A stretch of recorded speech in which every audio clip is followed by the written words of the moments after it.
துர்கேந்திரன் இளங்கதிர்காலை செய்திகளுக்காக பிரவீன். பிரீதா, முதலில் தலைப்புச் செய்திகள்.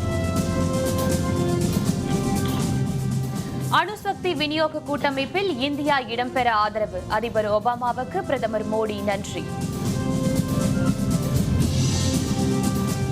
சென்னை மற்றும் புறநகர் பகுதியில் கனமழை, போக்குவரத்து நெரிசலால் மக்கள் பாதிப்பு.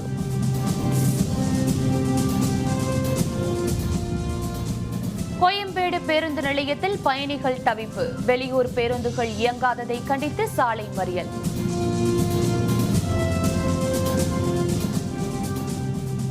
தமிழக அரசும் தேர்தல் ஆணையமும் கோரிக்கை வைத்தால் சிபிஐ விசாரணைக்கு பரிசீலனை. 570 கோடி விவகாரம் தொடர்பாக பொன் ராதாகிருஷ்ணன் தகவல்.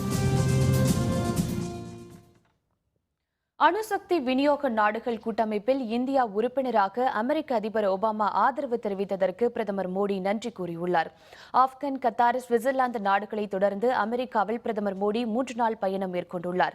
தலைநகர் வாஷிங்டன் சென்ற மோடி வெள்ளை மாளிகையில் உள்ள ஓவல் அலுவலகத்தில் அதிபர் ஒபாமாவை சந்தித்து பேசினார். இந்த பேச்சுவார்த்தை சுமார் 1 மணி நேரம் நீடித்தது. இந்த சந்திப்பின் பொழுது பொருளாதாரம், தூய எரிசக்தி, பருவநிலை மாற்றம், இணையவெளி பாதுகாப்பு, அணுசக்தி ஒத்துழைப்பு உள்ளிட்ட பல்வேறு அம்சங்கள் தொடர்பாக விவாதிக்கப்பட்டது. இதனைத் தொடர்ந்து இருவரும் கூட்டாக செய்தியாளர்களை சந்தித்தனர். அப்பொழுது பேசிய பிரதமர் மோடி, உலகில் வேகமாக வளர்ந்து வரும் நாடாக இந்தியா தன்னை பதிவு செய்துள்ளதாக தெரிவித்தார். இந்தியாவில் உள்ள மக்கள் தொகையில் 80 கோடி பேர் 30 வயதுக்கும் குறைவான வயதினர் என்றும், உலக அளவில் புதிய சாதனைகளை படைக்க அமெரிக்காவுடன் இணைந்து இந்தியாவின் இளம் தலைமுறையினர் பணியாற்றுவார்கள் எனவும் குறிப்பிட்டார். அணுசக்தி விநியோக நாடுகளின் கூட்டமைப்பு, ஏவுகணைகள், தொழில்நுட்ப கட்டுப்பாட்டு அமைப்பு ஆகியவற்றில் இந்தியா உறுப்பினராக அதிபர் ஒபாமா மீண்டும் ஆதரவு தெரிவித்திருப்பதற்கு நன்றி என்றும் மோடி குறிப்பிட்டார். चाहे न्यूक्लियर सिक्योरिटी का मामला हो, चाहे ग्लोबल वार्मिंग की चिंता हो, चाहे टेररिज्म की चिंता हो, चाहे पेरिस एग्रीमेंट में इनिशिएटिव लेने की बात हो, हमने कंधे से कंधा मिला करके काम किया है और आज मैं गर्व से कह सकता हूं कि हम 2 मित्र के रूप में भी और 2 देश के भी रूप में इस लीगेसी के लिए गर्व करते हैं और इस लीगेसी को आगे बढ़ाने के लिए कंधे से कंधा मिलाकर के हम काम करते रहेंगे. இதனைத் தொடர்ந்து பேசிய அதிபர் ஒபாமா, ஆக்கப்பூர்வ அணுசக்தி துறையில் இரு நாடுகளுக்கும் இடையே நிலவும் ஒத்துழைப்பை மேம்படுத்துவது, பாதுகாப்பு உள்ளிட்ட விவரங்கள் தொடர்பாக பேச்சு நடத்தியதாக தெரிவித்தார். இந்தியாவின் வளர்ச்சிக்கும் முன்னேற்றத்திற்கும் அணுசக்தி தொழில்நுட்பம் தேவைப்படுகிறது என்றும், அணுசக்தி விநியோக கூட்டமைப்பில் இந்தியா உறுப்பினராவதை அமெரிக்கா ஆதரிப்பதாகவும் ஒபாமா குறிப்பிட்டார்.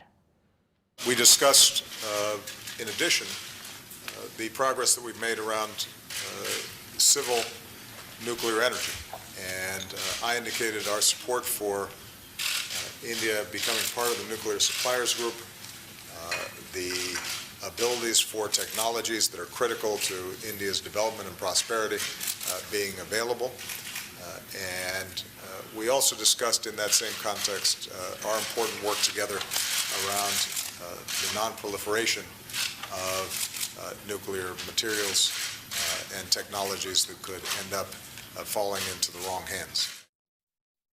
அமெரிக்க அதிபர் ஒபாமா பிரதமர் மோடி சந்திப்பை தொடர்ந்து வெள்ளை மாளிகை வெளியிட்ட அறிக்கையில், இந்திய அணுமின் கழகமும் அமெரிக்காவின் வெஸ்டிங் ஹவுஸ் நிறுவனமும் இணைந்து இந்தியாவில் 6 புதிய அணுமின் நிலையங்களை அமைக்க உள்ளதாக தெரிவிக்கப்பட்டுள்ளது.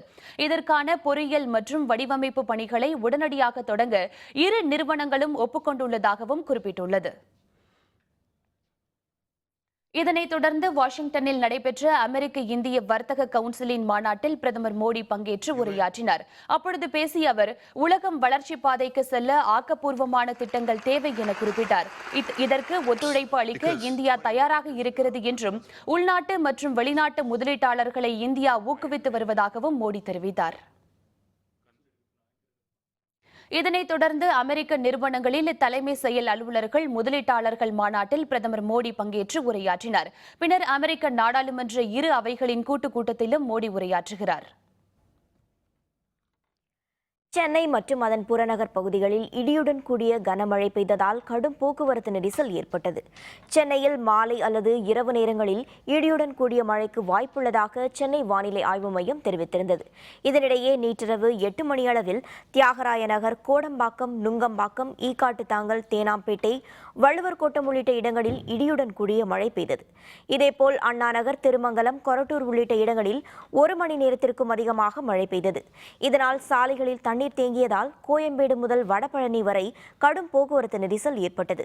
மேலும் சென்னையின் புறநகர் பகுதிகளிலும் பலத்த காற்றுடன் கனமழை பெய்ததால் வெப்பம் தணிந்து குளிர்ச்சியான சூழல் நிலவியது. நேரத்துலேருந்து நல்ல இடி மின்னலோட நல்ல மழை இருந்தது. அது மட்டும் இல்லை, நல்ல கூலிங்காக இருக்குது. மழை பெஞ்சதுக்கு அப்புறம் நல்லா இருக்குது. ஆமாம், இன்னும் மழை பெஞ்சா இன்னும் கொஞ்சம் நல்லா இருக்கும். லாஸ்ட் 1.5 months வெளியே போக முடியல. ஈவினிங் ஷிஃப்ட்டுக்கு போனா கூட சரி, உள்ளே போனால் ஒரு மணி நேரம் வேலை செய்யாமல் அந்தளவுக்கு டயர்டாக தான் இருக்குது.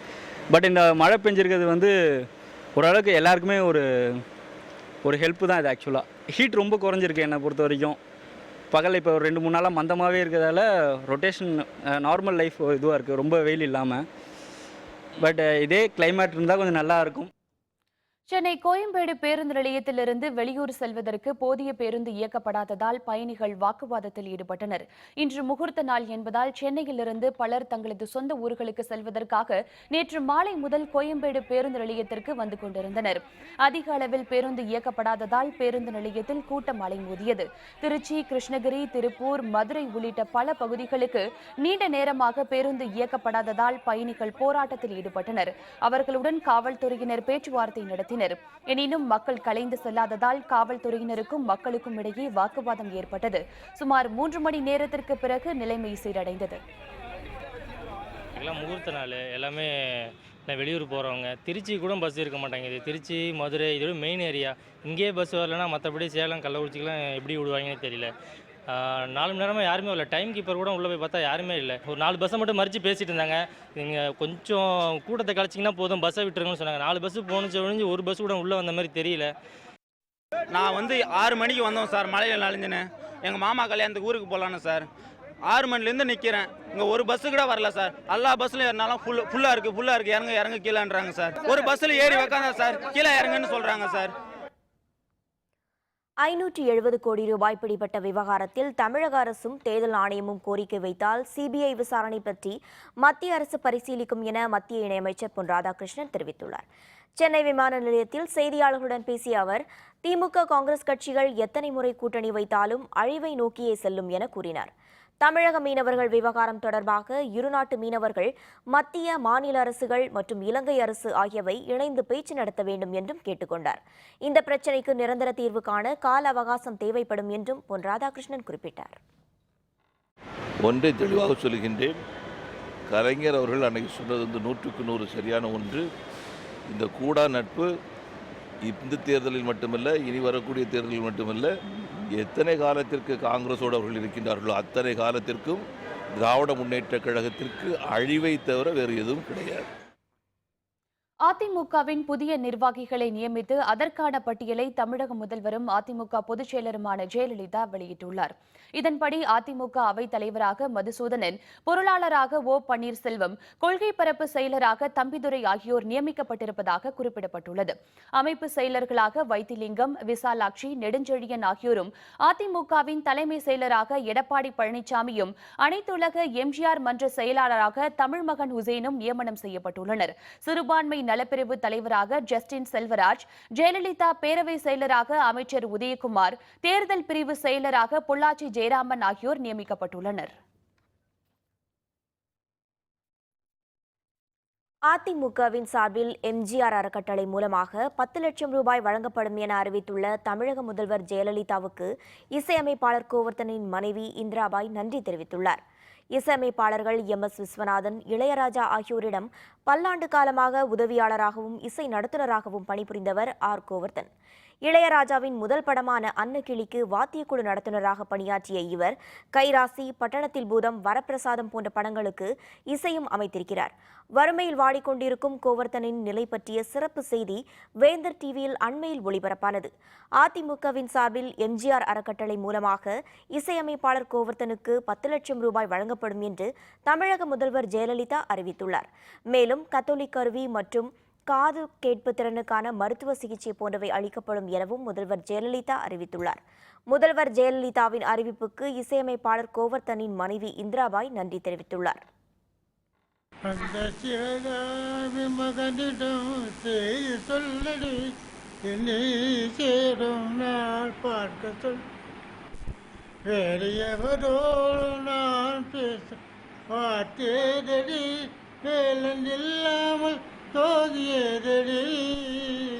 அன்புள்ள வணக்கம், உங்கள் ஆழ்வை கொண்ட மயக்கும். அன்புள்ள வணக்கம். நாங்கள் சேலத்தில் வந்து இப்போ ரொம்ப கஷ்டப்பட்டு இருக்கோங்க. ஜெயலலிதா அம்மாக்கெல்லாம் செய்து போய் அவங்க அந்த அம்மாவுக்கு எங்களுக்கு ஹெல்ப் பண்ணுறேன்னு இருக்காங்க. எனக்கு அந்த அம்மாவுக்கு ரொம்ப நன்றிங்க. எல்லாம் வந்து பேட்டி எடுத்துக்கிறாங்க, அவங்கெல்லாம் என்னை நல்லா பார்த்துக்கிறாங்க. எனக்கு அதுவே ரொம்ப சந்தோஷமாக இருக்குங்க. தென்மேற்கு பருவமழை கேரளத்தில் நாளை தொடங்கும் என சென்னை வானிலை ஆய்வு மையம் தெரிவித்துள்ளது. கேரளத்தில் நாளை முதல் தென்மேற்கு பருவமழை தொடங்க இருப்பதால் மேற்கு தொடர்ச்சி மலைப்பகுதிகளான கன்னியாகுமரி, தேனி, நீலகிரி, கோவை உள்ளிட்ட பகுதிகளில் கனமழை பெய்யும் என வானிலை ஆய்வு மையம் குறிப்பிட்டுள்ளது. சென்னை, திருவள்ளூர், காஞ்சிபுரம் உள்ளிட்ட வட மாவட்டங்களில் வெப்பச்சலனம் காரணமாக மாலை அல்லது இரவு நேரங்களில் இடியுடன் கூடிய மழை பெய்யும் எனவும் தெரிவித்துள்ளது. அடுத்த 36 மணி நேரத்தில் தென் தமிழகத்தின் ஓரிரு இடங்களிலும் வட தமிழகத்தில் சில இடங்களிலும் மழை பெய்யும் என்றும் வானிலை ஆய்வு மையம் கூறியுள்ளது.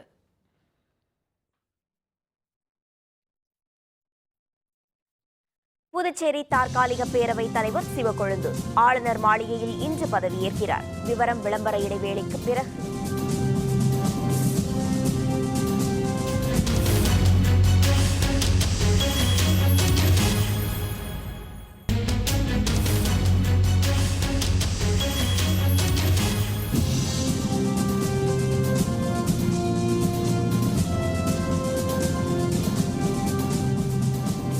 செய்திகள் தொடர்கின்றன.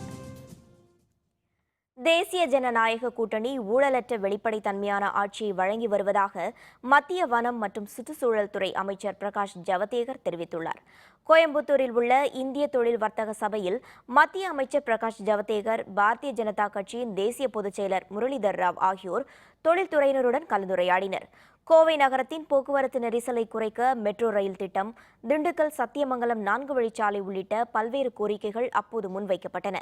பின்னர் பேசிய பிரகாஷ் ஜவடேகர், சாலை போக்குவரத்து, துறைமுகம் போன்ற அடிப்படை கட்டமைப்பு வசதிகளை மேம்படுத்துவதில் மத்திய அரசு அதிக கவனம் செலுத்தி வருவதாக தெரிவித்தார். அதிகளவு சுற்றுச்சூழல் மாசு காரணமாக இந்தியாவில் மனிதர்களின் ஆயுட்காலம் 6 ஆண்டுகள் குறைந்துள்ளதாக மலேசியா வெளியிட்டுள்ள தகவல் தவறானது எனவும் அவர் குறிப்பிட்டார். We are losing by 6 years due to heavy pollution. This is a malified report released on the eve of Modi's visit to USA, and this is not a correct report. Central Pollution Control Board is issuing a complete detailed response to it. Puducherry மாநில நிதிநிலை குறித்த அறிக்கையை சமர்ப்பிக்க தலைமை செயலருக்கு உத்தரவிடப்பட்டுள்ளதாக புதுச்சேரி முதல்வர் நாராயணசுவாமி தெரிவித்துள்ளார். புதுச்சேரி மாநிலத்தில் புதிய முதல்வரும் அமைச்சர்களும் பதவியேற்றுக் கொண்டுள்ள நிலையில் தற்காலிக பேரவைத் தலைவராக VP சிவக்கொழுந்து இன்று பதவியேற்க உள்ளார். முதல்வர் நாராயணசுவாமி தலைமையில் அமைச்சரவை கூட்டம் நேற்று நடைபெற்றது. பின்னர் செய்தியாளர்களிடம் பேசிய அவர், நிலுவையில் உள்ள தானே புயல் நிவாரண நிதி, கடந்த ஆண்டின் கனமழை பெருவெள்ள நிவாரணம் ஆகியவற்றை மத்திய அரசிடமிருந்து பெற முடிவு செய்திருப்பதாக கூறினார். புதுவை மாநிலத்தில் திட்டங்களை நிறைவேற்றுவதற்காகவும் திட்டமில்லா செலவினங்களுக்காகவும் மாநில அரசு எவ்வளவு செலவு செய்திருக்கிறார்கள், இருக்கின்ற நிதிநிலையை சமாளிப்பதற்கு என்ன நடவடிக்கை எடுக்க வேண்டும் என்றெல்லாம் நாங்கள் பேசினோம். அது மட்டுமல்லாமல் தலைமைச் செயலாளர் அவர்களிடம் புதுவை மாநிலத்தினுடைய நிதிநிலை சம்பந்தமாக விளக்கமான ஒரு அறிக்கையை தயாரிக்க வேண்டும் என்று கேட்டுக்கொண்டிருக்கிறோம். அதிநவீன வசதிகள் இருந்தும் 18 வயது நிறைவடைந்த அனைவரும் வாக்காளர் பட்டியலில் இடம்பெறவில்லை என்று பாரதிய ஜனதா கட்சியின் தேசிய செயற்குழு உறுப்பினர் இல கணேசன் தெரிவித்துள்ளார். பாரதிய ஜனதா கட்சியின் கரூர் சட்டப்பேரவை தொகுதி கலந்தாய்வு கூட்டம் கரூரில் நடைபெற்றது. இதில் பங்கேற்ற பின்னர் செய்தியாளர்களுடன் பேசிய இல கணேசன், அரவக்குறிச்சி, தஞ்சாவூர் தொகுதிகளில் தேர்தலை ரத்து செய்யப்பட்டிருப்பது சரியான முடிவு அல்ல என தெரிவித்தார். தேர்தல் ஆணையத்தின் இந்த முடிவு தொகுதி மக்களுக்கு கொடுக்கப்பட்ட தண்டனை என்றும் அவர் கூறினார்.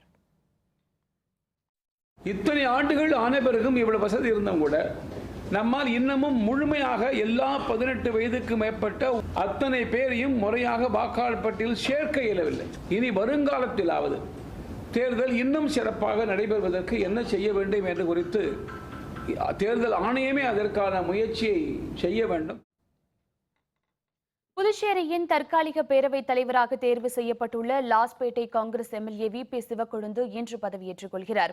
புதுச்சேரியின் புதிய முதல்வராக காங்கிரஸ் கட்சியின் முன்னாள் மத்திய அமைச்சரான நாராயணசுவாமி நேற்று முன்தினம் பதவியேற்றுக் கொண்டார். அவருடன் நமச்சிவாயம், மல்லாடி கிருஷ்ணராவ், கந்தசாமி உள்ளிட்டோரும் அமைச்சர்களாக பதவியேற்றுக் கொண்டனர். புதிய எம்எல்ஏக்கள் பேரவை உறுப்பினராக பதவி பிரமாணம் செய்து கொள்வதற்காக லாஸ்பேட்டை காங்கிரஸ் எம்எல்ஏ வி.பி. சிவக்கொழுந்து தற்காலிக பேரவைத் தலைவராக தேர்வு செய்யப்பட்டார். இது தொடர்பாக துணைநிலை ஆளுநர் கிரண் பேடியிடம் ஒப்புதல் பெறப்பட்டு ஆணையம் பிறப்பிக்கப்பட்டது. இதனையடுத்து இன்று காலை 11 மணிக்கு ஆளுநர் மாளிகையில் வி.பி. சிவக்கொழுந்து பேரவைத் தலைவராக பதவியேற்றுக் கொள்கிறார். நாளை கூடும் புதுச்சேரி சட்டப்பேரவையில் புதிய எம்எல்ஏக்கள் அனைவருக்கும் தற்காலிக பேரவைத் தலைவர் வி.பி. சிவக்கொழுந்து பதவி பிரமாணம் செய்து வைக்கிறார். நிதிநிலை அறிக்கையின் போது மட்டுமே புதிய வரிகள் விதிக்கப்பட வேண்டும் என்று தமிழ்நாடு வணிகர் சங்கங்களின் பேரமைப்பின் தலைவர் விக்ரமராஜா வலியுறுத்தியுள்ளார். நிகழ்ச்சி ஒன்றில் பங்கேற்பதற்காக திருவண்ணாமலை வந்த விக்ரமராஜா செய்தியாளர்களுடன் பேசினார். அப்போது தேவையற்ற வரிகள் விதிக்கப்படுவதன் காரணமாகவே விலைவாசி உயர்ந்து மக்கள் அவதிப்படுவதாக அவர் குறிப்பிட்டார். விலைவாசி உயர்வுக்கு வணிகர்கள் காரணமல்ல என்றும் விக்ரமராஜா தெரிவித்தார். முன்பெல்லாம் பட்ஜெட் போடுகின்ற பொழுதுதான் வரி உயர்வு இருக்கிறதா என்பதை ஆலோசனை செய்து போடுவார்கள். இப்பொழுது அது மாறி எப்பொழுது வேண்டும் என்று சொன்னாலும் வரி போடக்கூடிய சூழலை அரசு கையில் எடுத்திருக்கிறது. இது தவறான கொள்கையாக இருக்கிறது. இதை மாற்றி மீண்டும் பட்ஜெட் போடுகின்ற பொழுது எந்தெந்த பொருளுக்கு வரி போட வேண்டும் அதுபோன்ற நிலைகளில் வணிகர்களை அழைத்து ஆலோசனை பெற்று சீரமைத்துதான் வரி போட வேண்டும். வழக்கறிஞர்கள் மீது நடவடிக்கை எடுப்பது தொடர்பான சென்னை உயர்நீதிமன்றத்தின் புதிய உத்தரவுக்கு எதிர்ப்பு தெரிவித்து சேலம் மாவட்ட வழக்கறிஞர்கள் நாளை உண்ணாவிரதம் மேற்கொள்ளப் போவதாக அறிவித்துள்ளனர். சென்னை உயர்நீதிமன்றத்தின் இந்த புதிய உத்தரவுக்கு எதிர்ப்பு தெரிவித்து தமிழகம் முழுவதும் வழக்கறிஞர்கள் போராட்டங்களில் ஈடுபட்டு வருகின்றனர். இந்நிலையில் சேலம் வழக்கறிஞர்கள் சங்கத்தினர் நேற்று நடைபெற்ற செயற்குழுவில் விவாதித்தனர். சென்னை உயர்நீதிமன்றத்தின் புதிய உத்தரவுக்கு எதிர்ப்பு தெரிவித்து நாளை வியாழக்கிழமை முதல் நீதிமன்ற புறக்கணிப்பு போராட்டத்தில் ஈடுபட முடிவெடுக்கப்பட்டது. மிக பெரும்பாலானோர் இந்த போராட்டத்தை மீண்டும் வலுவேற்ற வேண்டும் என்று கேட்டுக்கொண்டதற்கிணங்க நீதிமன்ற பணிகளுக்கு செல்லாமல் இருப்பது என்ற முடிவை எடுத்துள்ளோம். வியாழக்கிழமை காலை உண்ணாவிரதம் இருந்து எங்களுடைய கண்டனத்தை காட்டுவது என்று முடிவெடுத்துள்ளோம். தமிழகத்தில் MBBS, BDS படிப்புகளில் சேர 25,468 பேர் விண்ணப்பித்துள்ளனர். தமிழகத்தில் உள்ள 20 அரசு மருத்துவக் கல்லூரிகள், சென்னையில் உள்ள அரசு பல் மருத்துவக் கல்லூரி ஆகியவற்றில் சேர மே 26 முதல் கடந்த 6ஆம் தேதி வரை விண்ணப்ப விநியோகம் நடைபெற்றது. நிறைவு செய்யப்பட்ட விண்ணப்பங்களை திரும்ப அளிப்பதற்கு நேற்று கடைசி நாள். இதனையடுத்து 25,468 பேர் விண்ணப்பங்களை மருத்துவ மாணவர் தேர்வுக்குழு அலுவலகத்தில் அளித்துள்ளனர்.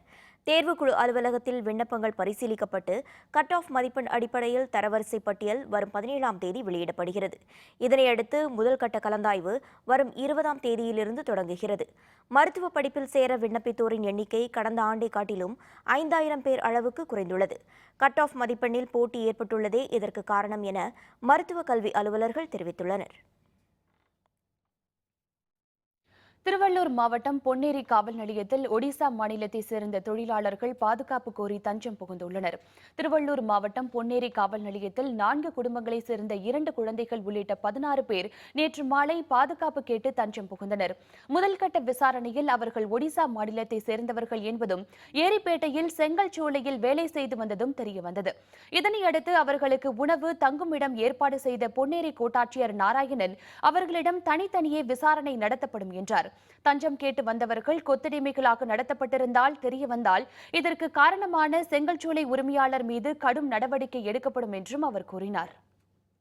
இவர்களிடம் இன்னும் ஆரம்பகட்ட விசாரணை முடித்து இவர்கள் கொத்தடிமைகள் என உறுதி செய்யப்பட்டால் இவர்களை சொந்த மாநிலத்திற்கு விடுவிப்பு சான்றும் அவர்களுக்கு உண்டான உடனடி தொகை 1000 கொடுத்து அனுப்பப்படும். பிற மாநிலத்தை சேர்ந்த தொழிலாளர்களை உரிய இன்டர் ஸ்டேட் மைக்ரேஷன் ஆக்ட் படி உரிய முறையில் கொண்டு வேலை செய்ய வேண்டும் எனவும் மாவட்ட நிர்வாகம் பலமுறை அறிவுறுத்தியுள்ளது. அதனை நாங்கள் தொடர்ந்து கண்காணிக்கவும் செய்வோம் என தெரிவித்தோம். கிருஷ்ணகிரி மாவட்டத்தில் பெய்து வரும் தொடர் மழையால் மக்கள் மகிழ்ச்சியடைந்துள்ளனர். கிருஷ்ணகிரி மாவட்டத்தின் பல்வேறு பகுதிகளில் கடந்த சில நாட்களாக பரவலாக மழை பெய்து வருகிறது. கிருஷ்ணகிரி நகரம் மற்றும் அதன் சுற்றுப்பகுதிகளில் நேற்று மதியம் வரை வெயில் சுட்டெரித்த நிலையில் பிற்பகலில் கருமேகங்கள் திரண்டு மழை பெய்தது. பலத்த காற்றுடன் 1 மணி நேரத்துக்கும் அதிகமாக பெய்த மழையால் சாலைகளில் தண்ணீர் பெருக்கெடுத்தது. இதனால் குளிர்ந்த காற்று வீசி குளுமையான சூழலும் நிலவியதால் மக்கள் மகிழ்ச்சியடைந்தனர். இதேபோல் திருவள்ளூர் மாவட்டத்தில் பூவிருந்தவல்லி, அம்பத்தூர், ஆவடி, செங்குன்றம், மாதவரம் உள்ளிட்ட பகுதிகளில் நேற்றிரவு இடி மின்னலுடன் மழை பெய்தது. சாலைகளில் தண்ணீர் பெருக்கெடுத்ததால் வாகன ஓட்டிகள் கடும் சிரமத்திற்குள்ளாகினர். திருத்தணி, கும்மிடிப்பூண்டி, பொன்னேரி, ஊத்துக்கோட்டை பகுதிகளிலும் பலத்த காற்றுடன் மழை பெய்தது. வெவ்வேறு திசைகளில் பயணித்து வாழும் பறவைகள் அவ்வப்பொழுது தங்கி இளைப்பாறி செல்லும் சரணாலயங்களில் அவற்றை காண உலகெங்கும் சுற்றுலா பயணிகள் ஆர்வம் காட்டுவது வழக்கம்.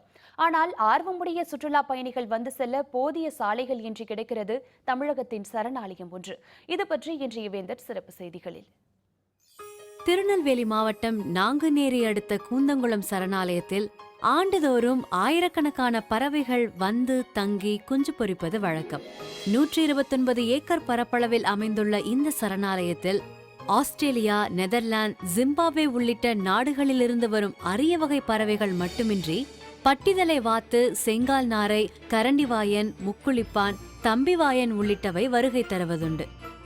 பள்ளி திறப்பதற்கு முன்னால் போட்டு தருவார் என்று உறுதியளித்தார்கள். ஆனால் இதனால் வரை உறுதி அளித்ததான் சரி உண்டு. இந்த ரோடு இதனால் போடப்படவில்லை.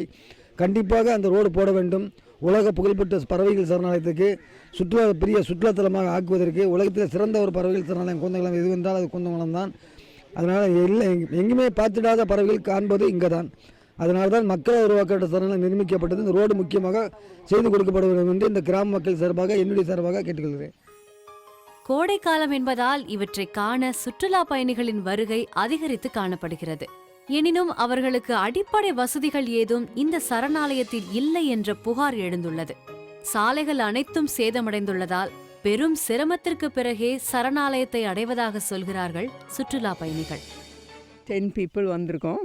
இங்கே இந்த பேர்ட்ஸ் எல்லாம் பார்த்துட்டு போகிறதுக்கு. இங்கே உள்ள இந்த கூந்தங்குளம் பீப்புள் இதை இவ்வளோ கேர்ஃபுல்லாக வச்சுருக்கிறதுக்காக ரொம்ப சந்தோஷமாக இருந்து அவங்க வீட்டு பக்கம் இல்லாமல் நிறைய பேர்ட்ஸ் இருந்து எல்லாத்தையும் பார்த்துட்டு பைனாக்குலர்ஸ், கேமராலாம் கொண்டு வந்து நாங்கள் நல்லா என்ஜாய் பண்ணிகிட்ருக்கோம். ரோட்ஸ் எவ்வளோ தூரம் நல்லா இருந்துச்சு. அப்புறம் கடைசிக்கிட்ட கொஞ்சம் வந்து ரொம்ப அப்கிப் இல்லாமல் இருக்குது. அந்த ரோட்ஸ் எல்லாம் சரியாக்கினாலும் நல்லதாக இருக்கும்.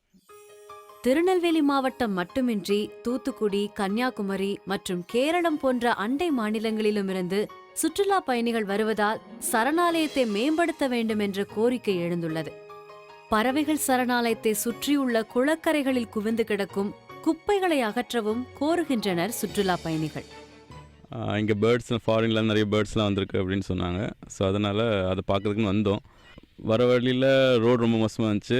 இங்கே பார்த்திங்கன்னா ஒரே குப்பையாக கிடக்கு, மெயின்டெனன்ஸே இல்லை. ஸோ அதுதான் பார்க்கறது கொஞ்சம் மன வருத்தமாக இருக்குது. நிறைய பேர்ட்ஸ் இருக்கிறத பார்த்தா ப்ரொடெக்ஷன் ப்ராப்ளம்லாம் நினைக்கிறேன். பட் இங்கே ஏரியா தான் ரொம்ப மோசமாக இருக்குது. இயற்கை அழகுடன் பறவைகளை ரசிக்க வரும் சுற்றுலா பயணிகள் முழுமையான மகிழ்ச்சியுடன் திரும்ப ஏதுவாக சரணாலயத்தையும் அதன் சுற்றுவட்டார பகுதிகளையும் சீரமைக்க வேண்டும் என்பதே அனைவரின் கோரிக்கையாக உள்ளது.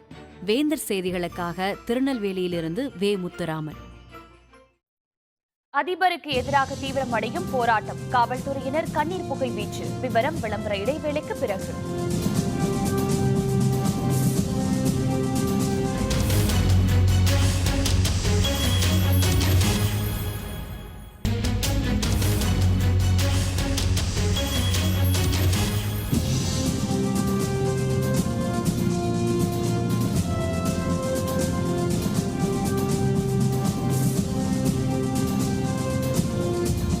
செய்திகள் தொடர்கின்றன. இனி அயலக செய்திகள்.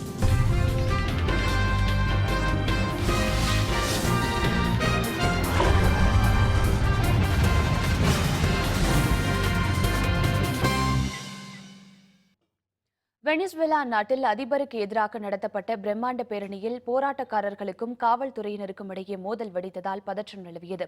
வெனிசுவேலா நாட்டில் நிலவும் கடும் மின்சார தட்டுப்பாட்டால் தொழில் நிறுவனங்களில் உற்பத்தியும் அரசு அலுவலகங்களிலும் பணிகள் கடுமையாக பாதிக்கப்பட்டுள்ளன.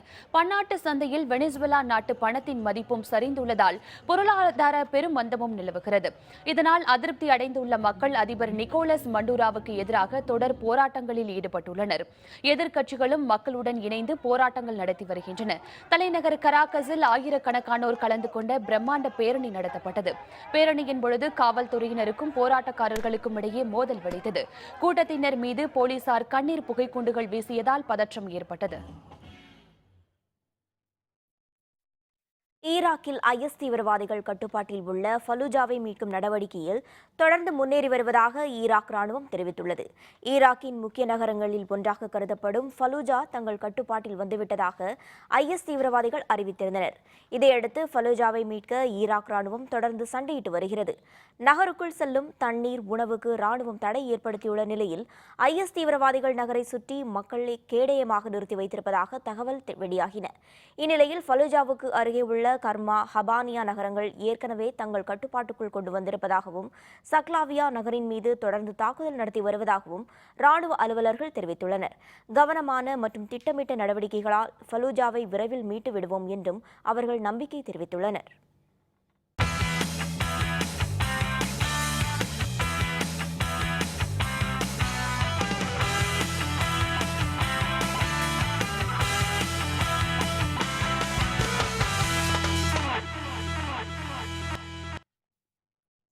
முத்தரப்பு கிரிக்கெட் தொடரில் 47 ரன்கள் வித்தியாசத்தில் ஆஸ்திரேலியாவை வீழ்த்தி தென்னாப்பிரிக்கா வெற்றி பெற்றுள்ளது. ஆஸ்திரேலியா, தென்னாப்பிரிக்கா, மேற்கிந்திய தீவுகள் ஆகிய அணிகள் மோதும் முத்தரப்பு கிரிக்கெட் தொடர் மேற்கிந்திய தீவில் நடைபெற்று வருகிறது. இன்றைய போட்டியில் தென்னாப்பிரிக்கா, ஆஸ்திரேலியா அணிகள் மோதின. இதில் டாஸ் வென்ற தென்னாப்பிரிக்கா பேட்டிங்கை தேர்வு செய்தது. முதலில் களமிறங்கிய தென்னாப்பிரிக்க வீரர்கள் ஆஸ்திரேலியாவின் பந்துவீச்சை எதிர்கொள்ள முடியாமல் திணறினர். 50 ஓவர் முடிவில் 9 விக்கெட் இழப்புக்கு 189 ரன்கள் மட்டுமே தென்னாப்பிரிக்கா எடுத்தது. அணியில் அதிக அளவாக பர்கான் பெஹரதீன் 62 ரன்களும், ஆம்லா 35 ரன்களும் எடுத்தனர். 190 ரன்கள் எடுத்தால் வெற்றி என்ற இலக்குடன் ஆஸ்திரேலியா களமிறங்கியது. ஆஸ்திரேலியாவும் ரன் எடுக்க திணறியது. 34.2 ஓவரில் அனைத்து விக்கெட்டுகளையும் இழந்து 142 ரன்கள் மட்டுமே எடுத்தது. இதனால் 47 ரன்கள் வித்தியாசத்தில் தென்னாப்பிரிக்கா வெற்றி பெற்றது. தூத்துக்குடியில் நடைபெற்ற ஸ்டெர்லைட் கோப்பை கூடைப்பந்து போட்டியில் ஆண்கள் பிரிவில் ONGC டேராடூன் அணியும், பெண்கள் பிரிவில் கேரள மின்வாரிய அணியும் கோப்பையை பெற்றன. தூத்துக்குடி ஸ்டெர்லைட் கோப்பைக்கான அகில இந்திய போட்டி இளைஞர் கூடைப்பந்து கழகம் சார்பில் கடந்த 3ஆம் தேதி முதல் தூத்துக்குடியில் நடைபெற்று வந்தது. லீக் மற்றும் நாக் அவுட் முறையில் நடத்தப்பட்ட போட்டியில் நேற்று இறுதிப் போட்டி நடைபெற்றது. ஆண்கள் பிரிவில் ONGC டேராடூன் அணி 82-51 புள்ளிகள் பெற்று கேரள மின்வாரிய அணியை வீழ்த்தியது. பெண்கள் பிரிவில் சென்னை சதன் அணியை கேரள மின்வாரிய அணி 53-49 புள்ளிகள் பெற்று தோற்கடித்தது. வெற்றி பெற்ற அணிகளுக்கு வெற்றி கோப்பையும் பரிசுகளும் வழங்கப்பட்டன. மீண்டும் தலைப்புச் செய்திகள். அணுசக்தி விநியோக கூட்டமைப்பில் இந்தியா இடம்பெற ஆதரவு. அதிபர் ஒபாமாவுக்கு பிரதமர் மோடி நன்றி. சென்னை மற்றும் புறநகர் பகுதியில் கனமழை, போக்குவரத்து நெரிசலால் மக்கள் பாதிப்பு. கோயம்பேடு பேருந்து நிலையத்தில் பயணிகள் தவிப்பு, வெளியூர் பேருந்துகள் இயங்காததை கண்டித்து சாலை மறியல்.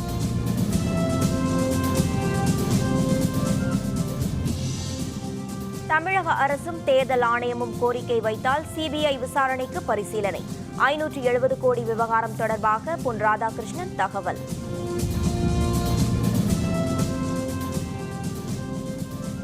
இத்துடன் வேந்தரின் இளங்கதிர் காலை செய்திகள் நிறைவடைந்தன. மீண்டும் பகல் 1:30 மணிக்கு உச்சிவேளை பகல் செய்திகள் சந்திப்போம்.